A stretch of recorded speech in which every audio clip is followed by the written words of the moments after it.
Қайырлы күн, құрметті әріптестер. Бердібаева Айгерке Мейрамбекқызы Талдықорған қаласының физика-математика бағытындағы Назарбаев мектебінің қазақ тілі пәнінің мұғалімімін. Оқу орыс тілінде жүргізілетін 1-ші сыныпта дәріс беремін. Осы оқу жылынан бастап мектебімізде 1-ші сынып оқушылары кіріктірілген жаңа бағдарламамен оқиды. Қазақ тілі пәні бойынша кіріктірілген жаңа бағдарламаның мақсаты баланы ортада өмір сүруге, өз достары ғана емес, өзге де түрлі әлеуметтік топ құрамында өзінің орны мен рөліне сәйкес дұрыс қарым-қатынас жасай білуге дағдыландыру. Қазақтың ұлы ағартушысы Ахмет Байтұрсынов сабақ үстінде ұсынылатын жағдаят оқушы үшін өмірлік тәжірибе жинақтаудың қайнар көзі деген. Сондықтан сабағымызда оқытудың тиімді әдіс тәсілдерін қолданып, әр кезеңін сәтті ойластырсақ, болашақтағы өмірлеріне қажетті тәжірибе жинақтайтыны сөзсіз. Қазіргі қарастырылып жатқан менің отбасым және достарым бөлімінде отбасы және достары туралы айтуға қажетті тілдік дағдылар меңгеріледі. Бөлім барысында дыбыстық жаттығулар үнемі жүйелі түрде оқытылуы тиіс. Оқыту мақсаты рольдік ойындар арқылы жүзеге асады. Бұл бөлім аясында өрт сөндіру станциясына, полиция бөлімшесіне, ауруханаға саяхат, немесе осы мекемелердің қызметкерлерімен кездесу ұйымдастыруға болады. Сондай-ақ әңгіме, өлең және аудио бейне мәтіндермен танысады. Қажетіне қарай жеке, топтық және ұжымдық жұмыстар ұйымдастыруға болады. Мұғалімнің интерактивті әдістері оқушылардың сөйлеу және тыңдау дағдыларын дамытуға бағытталады. Ол үнемі қалыптастырушы бағалау жұмысына негізделеді. Бөлімді бастар алдында мамандық атаулар жазылған суреттерді, кітаптар және интернет клиптерін дайындау керек. Мысалы, полиция, өрт сөндіруші, медбике, оқытушы, көмектесетін адамдарға қатысты заттар, киімдер қажет болады. Мысалы, стетоскоп, қалпақ, дәрігер сөмкесі тағы басқа. Үлгі ретінде сөздер жазылған кеспе қағаздар дайындаған дұрыс. Сынып бөлмесінен рольдік ойынға арналған орын дайындау қажет. Тірек сөздерді үлкен баспа әріптермен жазып, оларға жиі сілтеме жасап отырған дұрыс. Қайталаудың сөздік қорды жаңа сөздермен молайтуға ықпалы зор. Сондықтан қайталап айтуға көп мүмкіндік берілуі тиіс. Сіздердің назарларыңызға ұсынатын сабағымның тақырыбы маған көмектесетін адамдар. Оқу мақсаты сөзді зейін қойып тыңдайды, түсінеді және оларды дұрыс қабылдайды. Таныс сөздерді буынға бөліп оқиды және сөздердің мағынасын түсінеді. Анық әрі айқын сөйлеу арқылы мәселені түсінгенін көрсетеді. Жетістік критерийі: мамандықтардың атауларын біледі және олардың атқаратын жұмыс түрлері туралы айта алады. Жаңа сөздердің айтылуы мен мағынасын түсінеді және қолданады. Әдеттегідей сабағымды жағымды орта қалыптастыру мақсатында шаттық шеңберінен бастадым. Амандасқаннан кейін бір-біріне жақсы сөздер айтты. Жақсы сөз, жақсы тілек айту барысында балалардың ойланатыны қуантады. Сабақтың ұйымдастыру сәтін видеодан көріңіздер.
Сені шашы әдемі, рахмет. Махаббат. Сенің шашы әдемі. Шашың. Шашың. Рахмет. Динара, сенің көзің әдемі. Рахмет. Аяна, сенің шашың әдемі. Рахмет. Айжан, сен қазақ тілін жақсы білесің. Рахмет.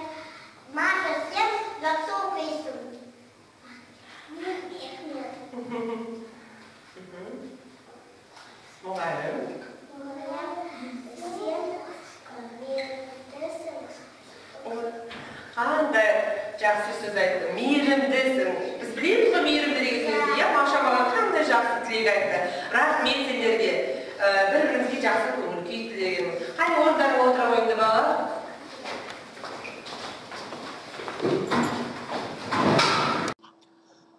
Ой қозғау мақсатында балаларға жұмбақ жасырдым. Бұл жұмбақтарды бірінші рет естісе де, сөздерін түсініп, жауаптарын бірден тапты. Өйткені тақырыпқа сәйкес қажетті лексиканы меңгерген. Одан кейін заттардың қай мамандық иесіне қатысты екенін анықтады және заттардың атауларын атады. Сұрақтарға аса қызығушылықпен жауап берді. Содан кейін топтық жұмыс жүргіздім. Екі тақырыпқа арналған суреттер бойынша екі топқа бөлдім. Математикалық пішіндер мен ойыншықтарды таңдаулары бойынша бөлінді. Тапсырма: екі топқа суреттер беріледі. Сол суреттегі адамдардың кім екенін анықтап, олардың қалай көмектесетінін талдайды. Мысалы, бұл өрт сөндіруші, ол өрт сөндіреді. Топтық жұмыс барысында оқушылардың төмендегідей дағдыларын бағалау. Бізге көмектесетін адамдарға байланысты қарапайым тілді қолдану, басқа оқушыларды түсініп тыңдау. Келесі бейнесюжеттен осы сабақтың осы кезеңін тамашалаңыздар. Балалар, қазір мен сендерге жұмбақ жасырамын. Сол жұмбақтың жауабын табыңдар. Келісіп, жұмбақ деген сөзді білеміз бе? Алыңдар, тыңдаңдар. Алып жатқан жан-жақты үйлерді кім тұрғызды? Құрылысшы, өмірімді күзеткен ысқырығы күшті адам. Милиционер, дұрыс айтады Тимур. Өскен шашты жаратпайтын, қайшысы бар жылаңдайтын, Маша. Өте тамаша. Жұмбақты қарай тапшы тапыңдар жауабын, е? Ал балалар, мына заттардың кімге қатысты екенін анықтайық, е? Мынау зат кімнің заты? Дәрігердің заты. Онымен не істейді? Тыңдайды, дұрыс айтады. Мынау кімнің заты? Сатушының заты, мынау жерде жеміс-жидектер, мына жерде сатушы отыр. Мынау кімнің заты? Құрылысшының. Бұл не? Бұл не? Бас киім бе, аяқ киім бе? Бас киім. Дұрыс. Иә, құрылысшының бас киімі. Мынау кімнің заты? Аты не? Мынау не? Қайшы. Шаштарының заты. Иә, мынау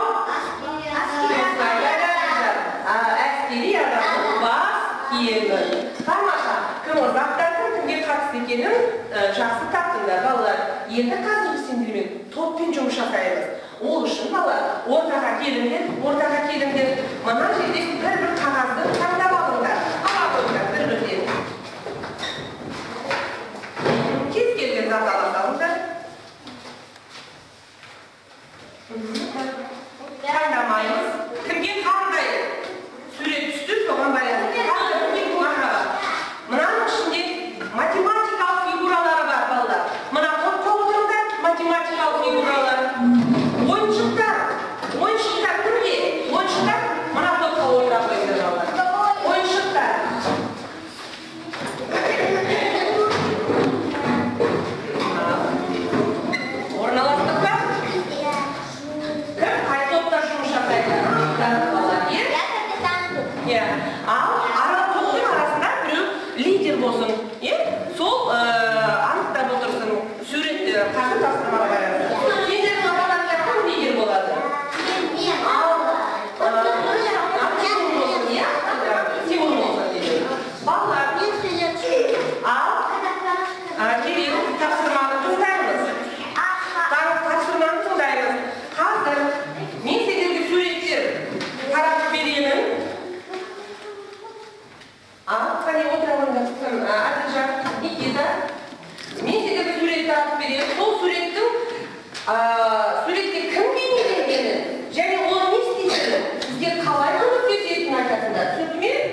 жерде неше сурет? 2, 3. Неше сурет? Бірге қолмен талқылайсыңдар. Неше сурет алдыңдар? 5, 6. Ал қане. Сендер топтық жұмысты білеміз ғой. Бірге жұмыс жасаймыз балалар. Кирилл, бірге жұмыс жасаймыз. Қане, лидер. Бір-біріне айтыңдар.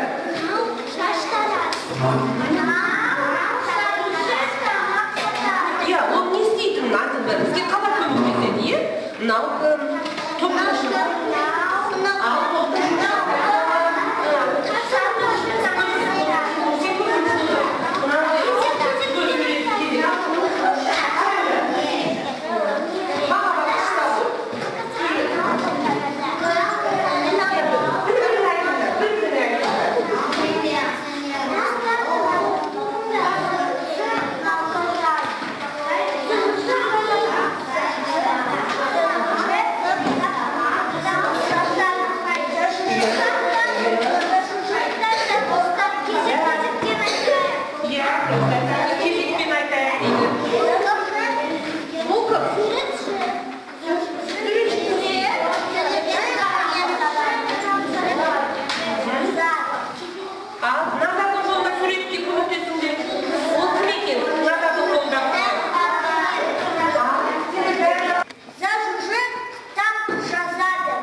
Тамаша. Қалай бәрін білдіме мына топты бағалайықшы? Қалай? Айталды ма бәрін? Баға беріңдер балалар. Неге ауысар? Барлық суретті таба білді, е? Отыра қойыңдар. Келесі топ ортаға шығайық. Келе ғой. Сендер тыңдап отырыңдар. Қазір қандай сурет айта алмай қалған, сендер айтасыңдар. Түсінді ме? Ал бастайық. Ол жүргізуші машина жүргізеді. Ол мұғалім балаларды оқиды. Оқимын? Қалай болады? Оқытады. Оқытады. Аспаз тамақ пісіреді. Иә.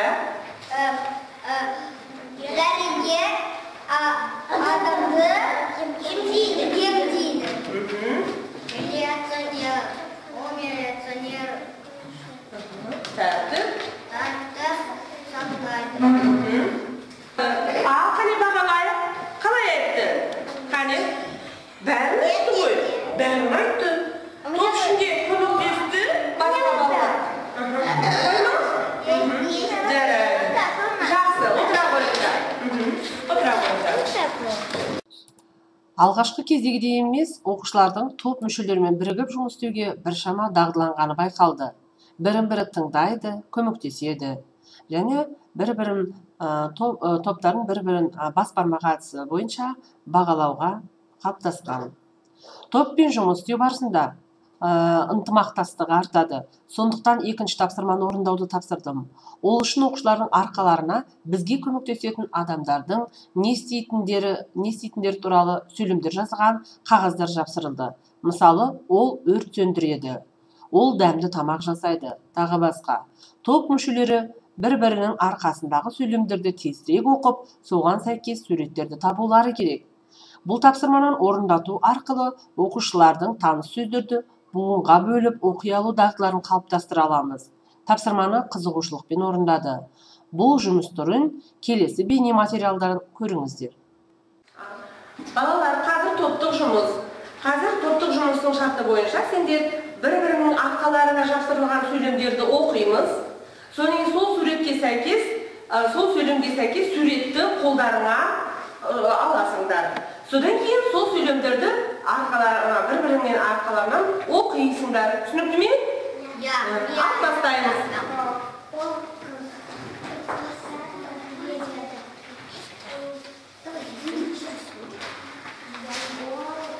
Қолына береміз.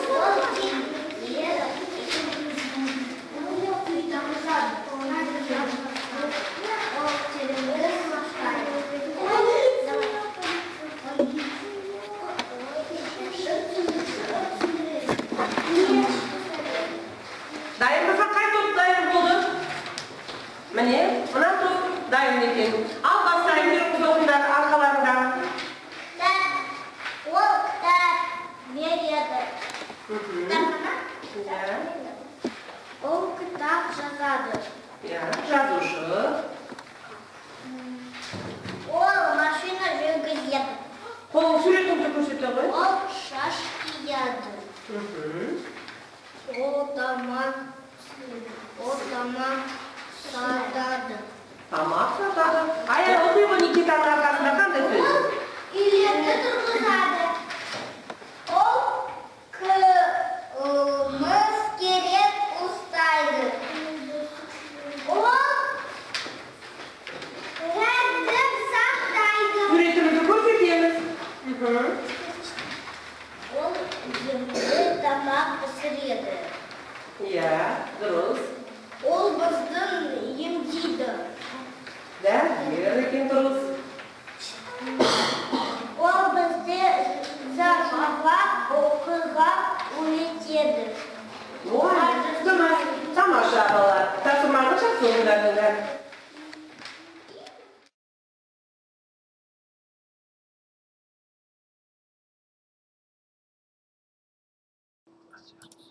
Сабақтың келесі кезеңінде жұптық жұмыс жүргіздім. Рольдік ойындардың тілді дамытуда рөлі зор екені белгілі. Бұл жұмысты да оқушылар аса қызығушылықпен орындады.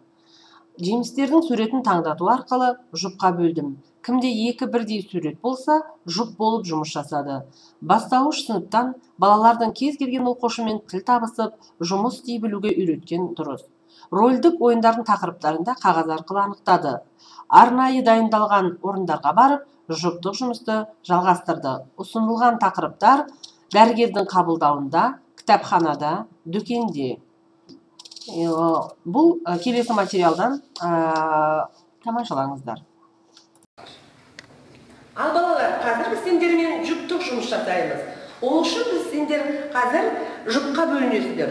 Жұпқа бөліну үшін үстелдегі жемістерді таңдаңдар. Қане бір-бірден ала қойыңдар. Кім қандай жемісті жақсы көреді? Ал қане жұптарыңды таба қойыңдар.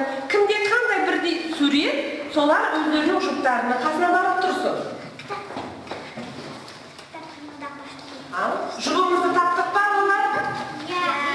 Ал сендер тақырыпты да таңдап алдыңдар ма? Иә, бар үстелге отыра қойыңдар. Қане? Сабыз бар ма? Сәлемет бар.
Никиталар бастасын.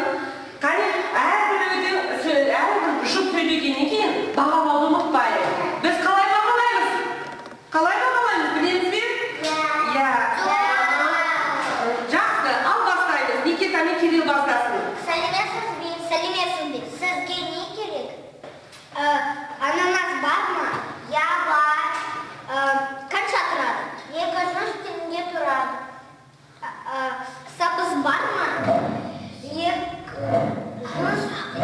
Я бар. Қанша тұрады? 200 теңге тұрады. Маған бірінші сабыз. Қалай сөйледі Никита мен Кирилл? Аружан, жаман сөйледі ме? Неге ондай баға береміз? Өте жақсы қалай? Өте жақсы болса? Ал келесі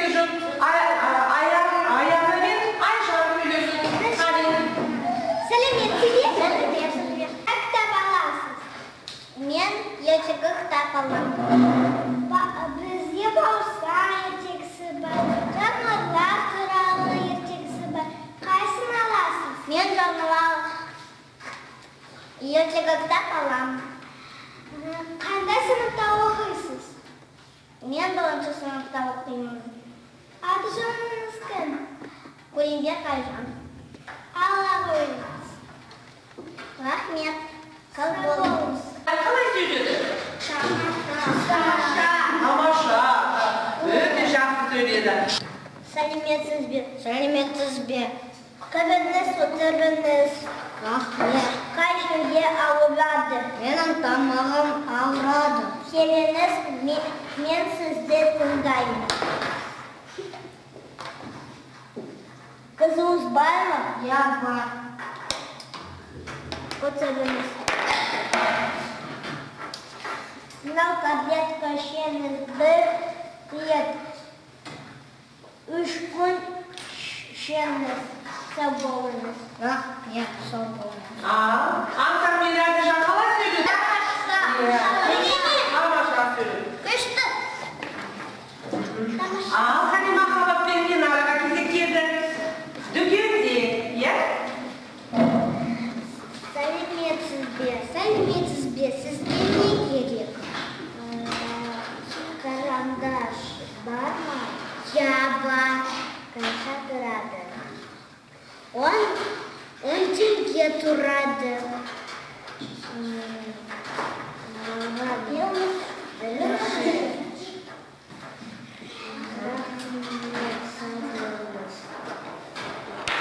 Сау болыңыз. Ал қане бағалайық қабылды? Тамаша.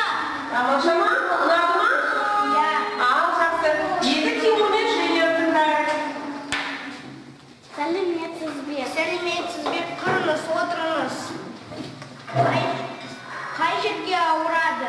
Менің тамағым ауырады. Келіңіз, мен сізді тыңдаймын.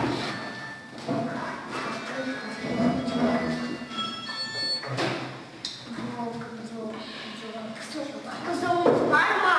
Я бар. Отырыңыз. Bir дәрежеміз 3 күн. Тағы да маған келесіңдер. Рахмет, сау болыңыз. Ал Женя мен Тимур қалай сөйледі? Керемет, тамаша сөйледі. Өте жақсы сөйледі. Ал балалар, бұл жұмысты бәрінде тамаша орындадыңдар. Бір өзімізге қайыр қол шапалақтайықшы.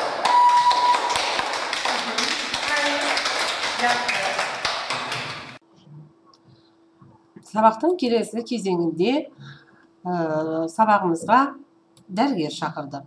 Бізге көмектесетін адамдармен кездесу ұйымдастыру бағдарламада қарастырылған.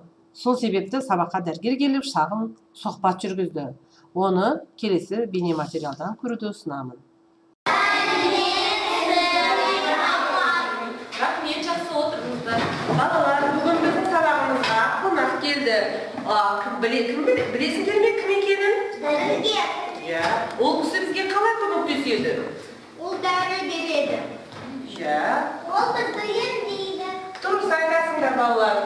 Жақсы балалар. Балалар, сендер ауырмас үшін не істейсіңдер? Білесіңдер ме? Айта қойыңдар. Таза жүреміз. Жақсы. Қане тағы? Қолымды жумыз. Өте дұрыс. Дұрыс айтасыңдар балалар. Ауырмас үшін қолды таза ұстау керек. Даладан кейін, ойыннан кейін қолымызды жуамыз. Ас жер алдында қолымызды жуамыз. Ал сендер білесіңдер ме? Қандай тағамдарды жеуге болмайды? Чипсы. Дұрыс, жақсы. Ет. Жақсы, дұрыс. Кока-кола. Керемет. Пепси. Жақсы. Сендер бәрі біледі екенсіңдер. Дұрыс торта. Иә, дұрыс. Ал балалар, сендер пайдалы жемістер мен жидектерді білесіңдер ме? Айта қойыңдар. Алма. Дұрыс. Алмұрт. Жақсы. Қарбыз. Жақсы. Керемет. Картоп. Банан. Жақсы. Сендер біледі екенсіңдер жеміс пен жидектерді. Дұрыс балалар. Қысы жазы жеміс жидектерді жейміз. Себебі жеміс жидектердің құрамында пайдалы заттар бар. Олар витаминдер. сендердің көздеріңді жақсы көрулеріне, құлақтарыңды жақсы естуіне, шаш пен тырнақтың әдемі болып өсуіне көмектеседі. Жақсы балалар, енді сендер менің айтқанымды жасайсыңдар ғой? Иә. Өте жақсы, рахмет балалар. Ал апайыңызға рахмет тәте. Жарайды балалар, сау болып тұрыңыздар.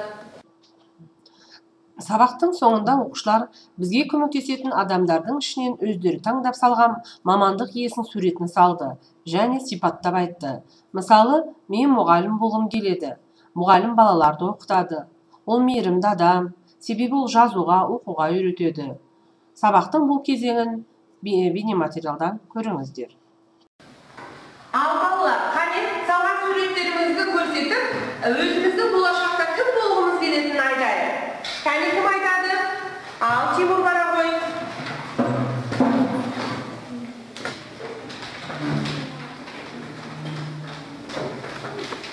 Мен әскери адам болғым келеді. Өйткені ол мықты адам, күшті адам. Ол бізді қорғайды. Тамаша, отыра ғой Тимур. Аяқ айта қояқ. Мен дәрігер болғым келеді. Өйткені ол бізді емдейді, ол бізге көмектеседі. Мен өскенде дәрігер болғым келеді. Тамаша, саған сәттілік тілейміз. Жай айта қой. Мен мұғалім болғым келеді. Неге? Өйткені Өйткені ол қандай адам? жақсы Адам. адам. Оқуға, жазуға өйткені. Үйретеді. Тамаша, отыра ғой. Әділжан. Мен инженер болғым келеді. Ол күшті адам, мықты адам. Ол бізді Қорғайды, е? Тәртіп сақтайды. Тамаша, отыра ғой. Артқа айта ғой. мен полиция болғым келеді. Өйткені ол күшті адам, мықты адам. Ол бізді емдейді. Емдейді ме? Қорғайды. Жақсы, отыра ғой. Никита айтсын.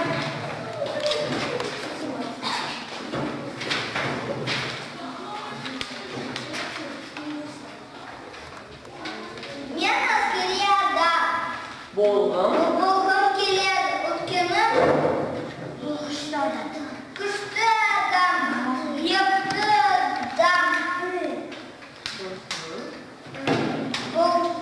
Болғым келеді. Ол бізді қорғайды, е? Тамаша, отыра ғой. Никита. Айжан айта ғой. Мен күшті болғым келеді. Ол бізді күшті Әдемі. адамы Жасайды. жасайды. Сондықтан сен шаштараз болғың келеді, е? Отыра ғой. Сабақтың соңында оқушылар кері байланыс ретінде өздерінің көңіл күйлерін қағаз бетіне түсірді. Жалпы бұл жаңа бағдарлама оқу әрекеттің 4 дағдысын қалыптастыруға бағытталған. Сөздердің мағынасын ым-ишара арқылы жеткізу де сәтті жүріп жатыр. Оқушылар да сабақта тек қазақша сөйлеуге, түсінуге қалыптасқан. Сондықтан жаңа бағдарламаның жүзеге асуы әр мұғалімнің кәсіби шеберлігіне байланысты деп ойлаймын. Істеріңізге сәттілік тілеймін. Назарларыңызға рахмет.